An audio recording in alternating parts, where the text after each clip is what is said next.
just open it up to questions. Clark, after you watched film, what were some things that you saw that you liked and you didn't like that you didn't catch live? Well, yeah, I think that the story of the game is the turnovers, right? So that coming out of that, I liked the competitive spirit we started with. I thought there were sparks on all three phases. I thought the fourth down stand there early was a chance to grab some early momentum. We weren't able to do that. On the subsequent possession, we're moving out of the knockout zone there, and I think doing an effective job. And I think in that third down sequence, a punt's not a bad play for us. Thought the defense was playing well, but you had this unraveling in that moment where, we throw a pick six and then turn around and go 3 and out, turn around and it's a one-play touchdown, and then another fumble that leads to the second score there early in the second quarter. So it's just, we have to be a team that can step into those moments where we're, it's an abnormal approach. Hey, things are not going our way, so the next group that's on the field goes out on the field with the intention of swinging things our way. And I think that's a mindset. It's an attitude. That's what winning teams do. And so for us, the learning from that sequence and that early stalling out, it's just that we have to take control, and we have to be a team that can exert our will in that moment to tip the game back in our favor. I thought the defense held the line heading into halftime. We had a number of possessions there that we were able to hold Wake Forest out of the end zone, and that gave us a shot coming out in the second half. And then we didn't start well enough to really put a dent in the score. And there were some individual performances that were good. There were some flashes of play, again, in all three phases that I thought were representative of who we want to be, but we're not at a program yet that can inflict the damage that we inflicted on ourselves and come out of it. Mark, I see Devin Lee is listed on this week's depth chart. Is he expected to be back this week? He is, and that's exciting. Now, again, understanding that he's coming off a long-term injury, so availability and load and how he goes through the week will go a long way in dictating how much he plays on Saturday, if he can play on Saturday. But the expectation is that he's going to be available, and I know he's excited. I'm excited. It's been a long road for him, and whatever he gets this weekend, we'll celebrate and build on it from there. I imagine you're pretty familiar with NIU. What are your impressions of the team they had this year, as well as Rocky Lombardi, who's having a good season and had a good season last year too? Yeah, he's good. They're a good team. This is a program that, has really been, at the top of the MAC conference for a long time. They've won over 70% of their home games in the last 20 years. This weekend for them will be a 10-year celebration of their Orange Bowl team. This is a program that has gone to bowl games 11 of the last 14 seasons, and 2 of those 3 years where they weren't in bowls were a part of Coach Hammock's rebuilding. And I mean, he's been, I think I really admire the job he's done. They were 5-7 in 19, 0-6 in 20 in the COVID year, but I believe they were the youngest team in the FBS that season. They come back in 21 and go 9-5 and win the MAC. I mean, that's an impressive turnaround. He's done it, by building culture, and you can tell in the way they play. They have identity. They're tough. They're physical on offense, physical on defense. The quarterback is a playmaker, and I think it starts with the run game for them, and that loosens his ability to make plays on the perimeter, throwing the ball. And it's a team that showed character last week, rallying from 24-7 behind to build a lead in the fourth quarter. So, I mean, you put all those things together, this is a really good football team and a really, good football program that we're going to go play on the road, and we're going to have to obviously be at our best. And that's been the message to the team this week. I mean, a year ago, this group, Northern Illinois, opened the season at Georgia Tech with a win, and they've beaten 8 Power 5 teams since 2009. So all of these things are indicators to us that this is a team that is prideful. It's a great program, and it's a team that we're going to have to go on the road and again be at our best to have a chance to play at our highest level. They are certainly going to make it difficult on us. You guys won at Hawaii, obviously, earlier in the year, won at Colorado State last year, had some really good performances on the road at Ole Miss and South Carolina. Does that give you confidence to go up on the road this week?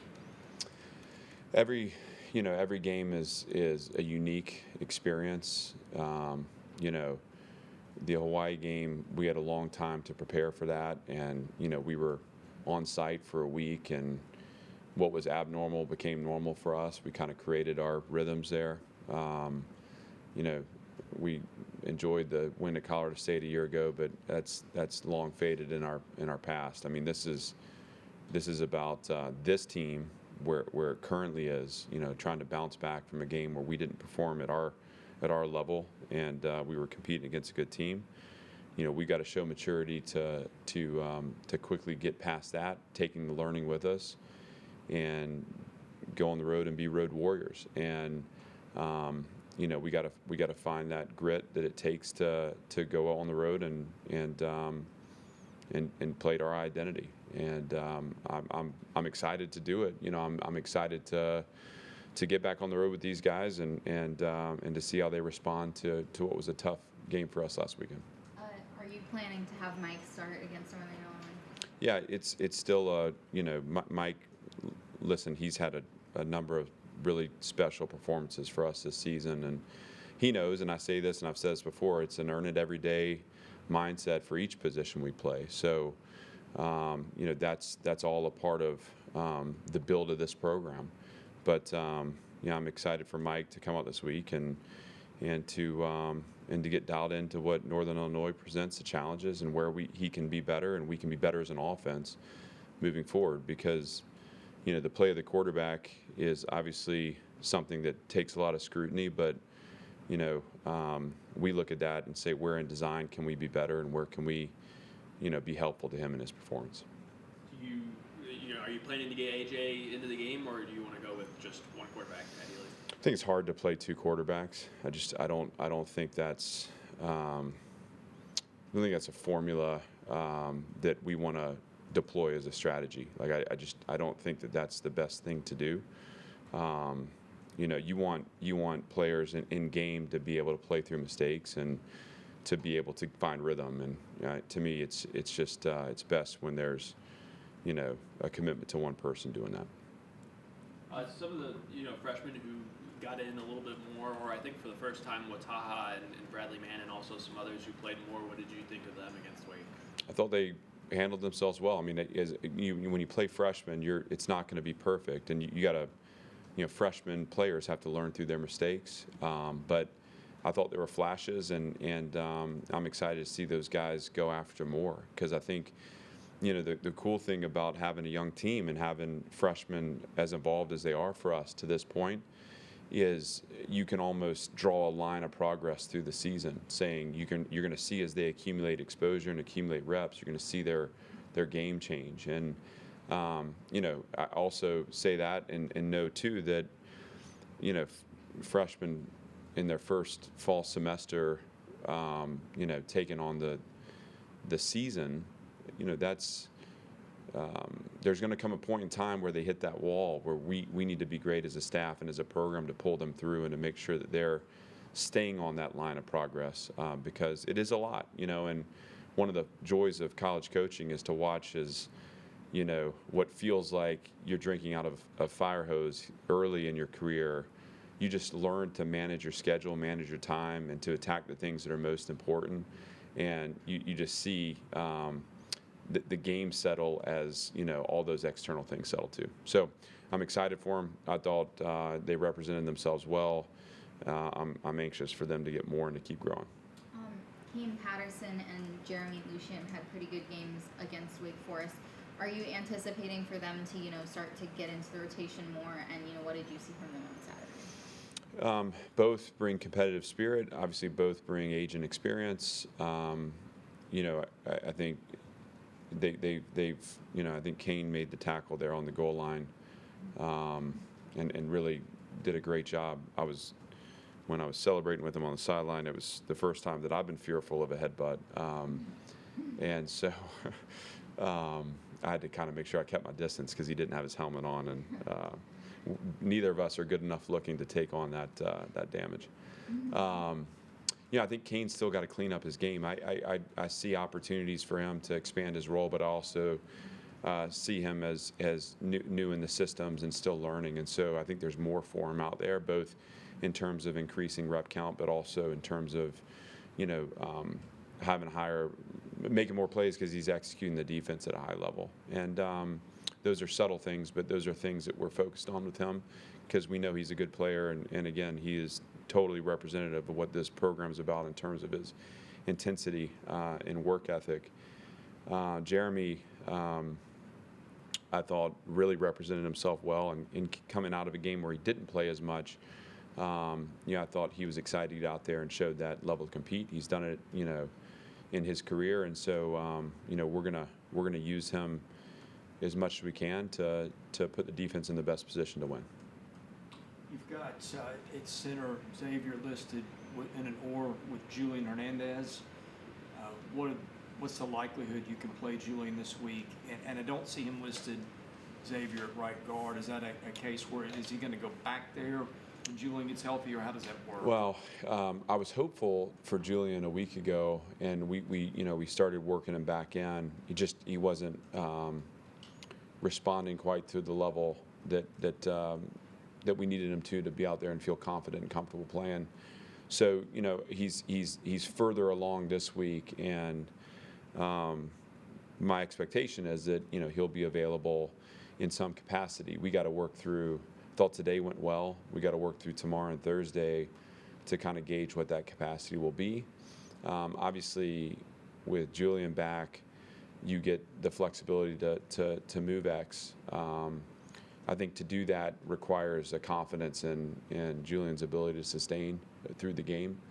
But I think Coach Blazek's done a nice job rotating those guys in general, and so he's constantly looking at how to get the best five on the field, and it's for Xavier, it's no sweat to move back to guard. That's not a problem for him. It's just a matter of is Julian able to perform at a level that allows us to unlock X.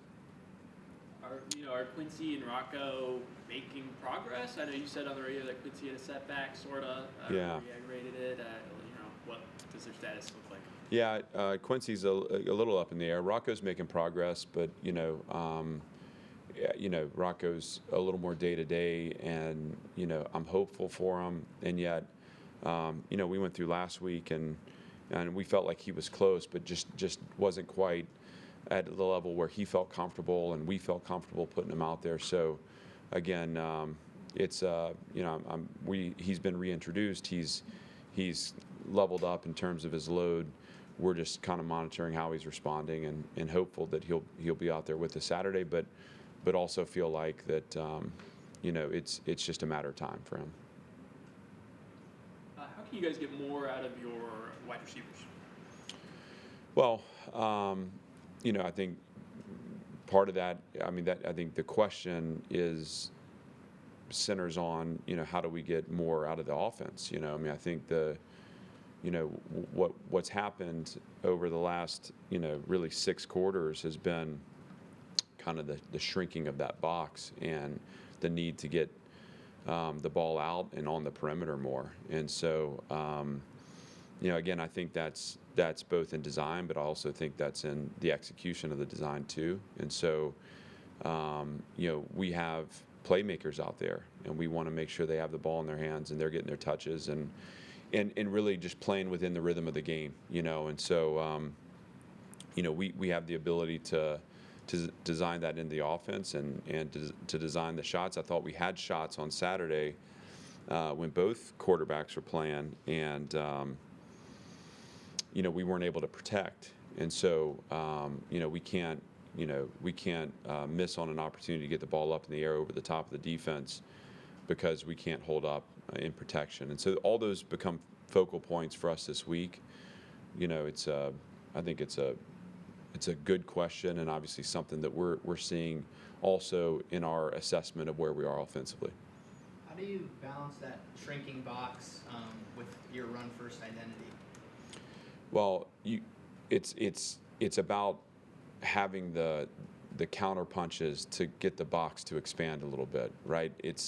And running the ball doesn't mean that you're always running it out of a zone read quarterback run mentality. So, we have good tailbacks that we can hand the ball. We got a physical offensive line that creates separation. The first run of the game,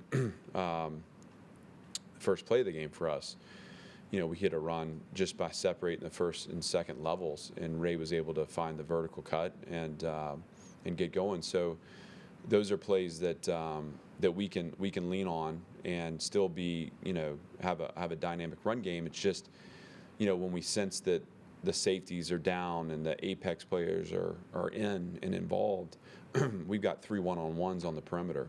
Now we need to find a way to get the ball out and to get that box stretched so that we can reignite the run game. Anything else? Thanks, everybody. Appreciate it. Looks like I missed the Chick-fil-A, huh? I think there might be one left. Okay. There's a few left. Robbie, you got to put some weight on, buddy, so have at it.